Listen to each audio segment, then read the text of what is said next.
give them permission to come to you. Yeah. And you have to let them in, which can be really scary. I know I'm not feeling this, but all right. Come on in, succubus. Come in, buddy. Yeah. So he does a meditation, and in his third eye, he started seeing a light glow and get bigger and bigger. And he started to make out a shape and like a figure looking at him in his pineal gland, in his third eye. Did I say that right? Pineal gland? Yes. Yeah. Nailed it. It took me 2 years to say that. So he opened his eyes. And at the foot of his bed was a fully half-materialized figure, all golden, glowing, with sockets for eyes, which is kind of a little scary if you think about That's it. a little but scary. That's how he described him. He wasn't just scared. black voids? I don't know if he said that. Just no, you couldn't see the eyes, but there were sockets there. Okay. He wasn't scared, though, and he was a fully standing figure at the end of his bed. And he Human wasn't- figure. Human-like figure. And this is where it gets really interesting. Well, it's already crazy. This guy... His name. So obviously, I'm not going to go through every little detail of the moment how it happened. But basically, he starts talking to this guy in his head into telepathy or out loud, doesn't matter. And he finds out this man's name. Man. I'll come back to that in a second. It's a human being spirit, which is interesting. So it's paranormal. It's not an alien. No, it is. It gets even crazier. This is Okay. like the crazy. This ties everything we've ever like learned or researched together. His name is Tezjabar. So Tezjabar. Tezjabar. And when he first was talking to him, he couldn't get his name right, and the thing made him say his name like 50 times till he got it right. God, how annoying. Yeah, that This would is like a comedy. He's like, get it right, human. So anyways, through the communication they have, what he finds out is this being was from a tribe in South America roughly 3,000 years ago at the tip of South America. And the guy even gives him all the information. He was basically a Gandhi-type figure who led his tribe, and he left the planet. Like, he died and then ascended. Now, this is going to get crazy. So basically, this is what this guy learns. He has this thing in him. Okay, hold on. I'm getting excited. I'm getting too ahead of myself. Let me describe what happens before I get into all the information.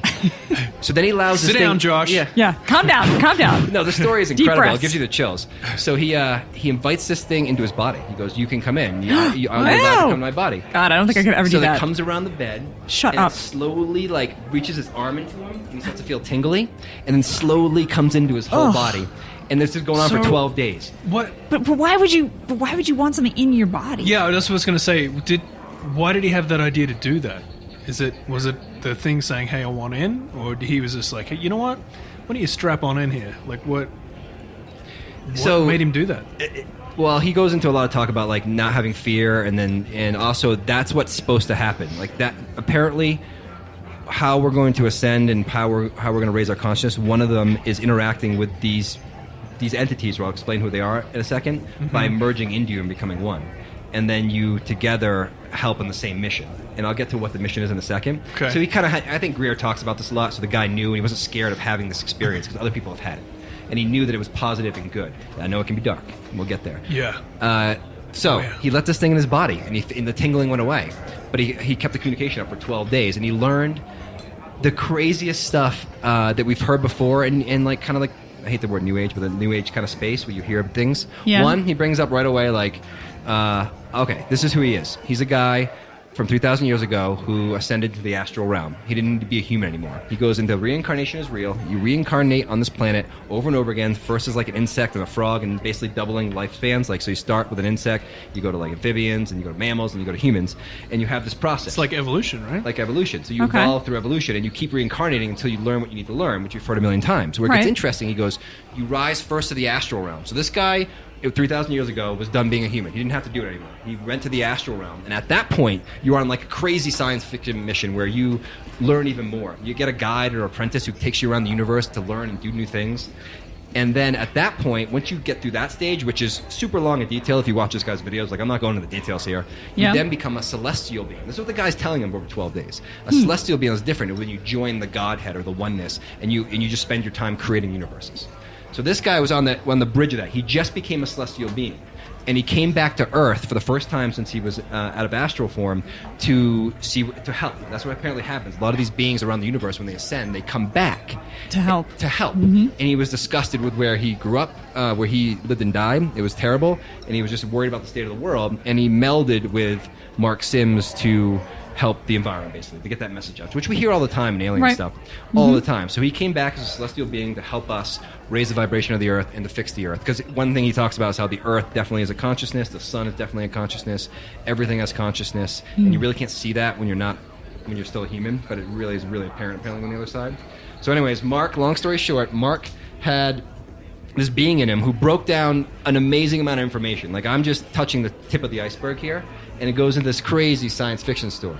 So at the end, basically, after 12 days, the guy, the being kind of left him, and I don't know what's happened to Mark Sims since then, but Mark Sims changed his life completely, and he went from an atheist to someone who obviously is extremely spiritual, believes in reincarnation, believes that it's a lot more complex than it is. I just love that story because it's everything you want. It's a great movie. You can even start a little scary, oh my God, what's happening? And it goes into a massive transformation that ends in like a spiritual epiphany. It is everything I ever wanted. What I like about it story. is it's you're right. It's both. It's a ghost. He was a past spirit, but then he's actually what we would consider an alien, right? Yeah. At the same time, because he's gone through all these levels of ascension, which everyone talks about.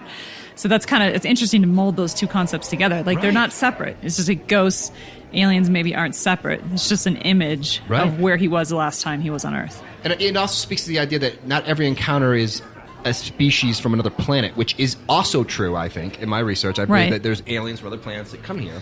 But this just shows you that consciousness is the key to everything. What are you attracting when you do it? It could be an alien or it could be an ascended being who you didn't see a ship. They must have just saw like a light being from another dimension being like, hey, wow, you guys are really trying there. Like that night wasn't a typical UFO. It was a light of this crazy celestial being. And I think that's just so fascinating. One thing I want people to know out there is that the UFO experience isn't as simple as a ship in the sky. I think I've said it 40 times overall in these podcasts and like 5 times today. I know. But that's I what say people too. need to understand. It's not just a ship in the sky with an alien who's gray and short with big eyes. It's way more magical, way more complex than you could possibly imagine. Well, you've painted a rosy picture there. Yeah. For us all. I mean, And, but have you had any contact since you started? Because you're doing the CE5 meditations. Yeah. So what else are you doing? You're doing the meditations. What else? Well, I've been just the first step is just getting good at getting into that theta state theta state where you're basically almost sleeping. And I haven't had I have not had an experience where I've made contact with anything yet. In fact, I don't know if that'll ever happen alone. Like I think it's a group thing, which I'm exploring and talking to a bunch of people that we know to go out and do it on a regular basis to see what happens. But you know what's happened already amazingly, which used to happen? And it happens so quick, people. There's so much magic out there you just can have if you just spend 20 minutes a day meditating. There's a point where you're in your mind and you see dreams, you make up imagery in your head, but all of a sudden, every once in a while, it's like the curtain comes across and you see something like a remote viewing. Yeah. Like I see a forest. Like I remember I just saw a forest and it was almost like an aerial shot where I was flying through it. It was different from a dream. It was different from me imagining something. And I've had that moment a few times and it's starting to get more and more and more and more. And I just know that that's a pathway to something more extraordinary. That you're supposed to experience, yeah. That I'm supposed to experience. Not that what I saw was anything important, but more like something's happening. Like my mind's opening. My pineal gland is breaking through the crust or the, or all the bad water I drank over my life with fluoride. Apparently calcifies it. Right. I don't know if that's true. But anyways, yeah, so I don't have anything to report, but this year my goal is to do this hardcore and report back anytime something interesting happens. So, yeah. Cool. Yeah, well, so, I can't wait to hear. I'm trying to contact aliens. I think as long as you keep that intention of contacting something positive and staying positive and, I guess keeping the fear out of it as much as possible so you don't have those negative entities that kind of latch on and like feed off that fear. You don't want that. But have you heard any negative stories? Yeah, like I was just going to say, did this guy have any like negative experience? I know Greer never talks about having like it's all like positive and it's the only negativity comes from like military and He mentions that it wasn't all rosy, but he doesn't go into it in the video. He goes, there was problems with it. Yeah. So it's not easy, and I don't think growth is. That's the other side of it. Is even if it's not easy, doesn't mean it's bad. It's sometimes you need to feel like crap to feel better. You know what I mean? Yeah, right. And I don't know what he said specifically, but yeah, I mean, there's definitely a dark side of this shit. I mean, this guy basically let an entity into his body and took control, basically. Craziness. Which we know in most movies is a dark ass thing. Let's go for a break in a bit here, and I'll come back and we'll talk about some of the negative shit that can go on. I think if you invite this stuff in your life haphazardly, we'll say. All right? Cool. All right, Matt, break down all the negative things that could happen when you touch the alien world? Ooh. Well, look. When you're really handsy with aliens, what happens, man? When you get a little handsy, you're gonna get bit. They have teeth? Sure do. Okay, all right. So, look, like I was saying before, you can't just kind of dive dick first into this thing and then hope for the best. I think you need to kind of. All right, let's. All right. So come on, you guys. Let's just get to the list. All right. Sorry. Okay. So look, I think there's a serious side that I don't think there's. I mean, you never hear about a positive. Maybe it's just like the whole thing that it's very personal, and that's the positive thing to it. Mm-hmm. But you never ever hear of a positive situation where someone has contacted these things. It's always negative, and maybe that's just because that's what all we hear about. Yeah, the movie is like, drill that into our head. About that, if you try to make contact with the other side, right? Like, you're I don't know if totally you've fucked with some weird curse for 5 years, right? Or true, or worse, But I don't know if ever it's a thing where. Did you ever look into like doing like contacting the other side with like a Ouija board or something like that? Or is it purely just? Right now, the focus is aliens, man. Okay. That's good. And a Ouija board, and a Ouija board is, but you're not coming from a meditative place. You're like seeking answers really fast, so that would get you into more of a negative realm. Anyway, so give us the list. I was digging in some stuff, not in the dirt, but I was digging into some stuff. I've been looking at this website. It's johnkeel.com. Okay. Oh, your favorite. Yes, I love John Keel, so I've been diving into his stuff recently. But this guy, a friend of his, Doug Skinner, basically was gifted before Keel died. He gifted all his letters, all his material, basically correspondence between people, all his different writings and stuff. And Doug Skinner's been slowly scanning everything, doing a brief sort of blurb about it, and then posting it up on this website. And it's fascinating stuff. Oh, that's really cool. Yeah, really cool. So it's all his personal letters to, contactees and all his writings about. I love when he goes into the high strangeness stuff. So he completely breaks down all the high strangeness that happens to people after they've had contacts. Ooh, yeah. okay. And so I think fascinating we need to do a whole show on like high strangeness at some point. Coming soon. Yeah. Coming soon. But so he actually goes down and breaks up like strange phone calls, like all the different types of strange phone calls people hear after they've had contact with something or seen something in the sky. And it it's not just UFOs, too. You're talking like other experiences, or is it mainly UFOs? Really? Okay. In this case. Okay. But yeah, there's a lot of different stuff. So the phone calls he breaks down into like people pretending to be someone else, or it's like a lot of gaslighting stuff. And a lot of this stuff that he kind of documented was all about putting a negative spin, or just like trying to throw these people off the story, like trying to make it as weird as possible.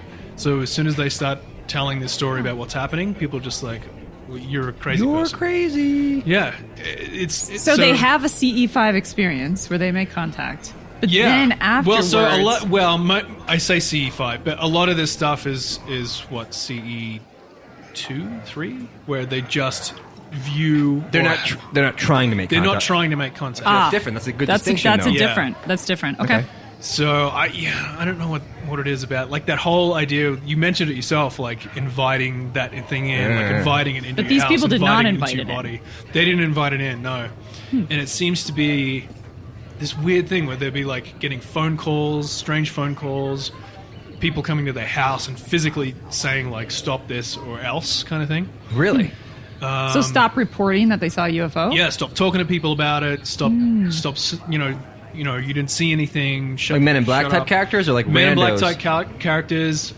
Weird people like census takers coming to the door, pretending to be census takers, and then start talking a bit like once you again invite them into your house, and then they turn and say, "Stop talking about this stuff." That's Men in Black. That's government people. Yeah. So yeah, it's never like a positive thing to me. And you could argue very easily that a lot of this is a military or some sort of governmental, group that's coming in and trying to shut this down. Yeah. True. I mean, that's what it sounds like. It sounds a lot like that, but then there's these bizarre things. Like, I found the most bizarre thing is where Keel talks a lot about people, or some guy specifically, pretending to be him and contacting people. And not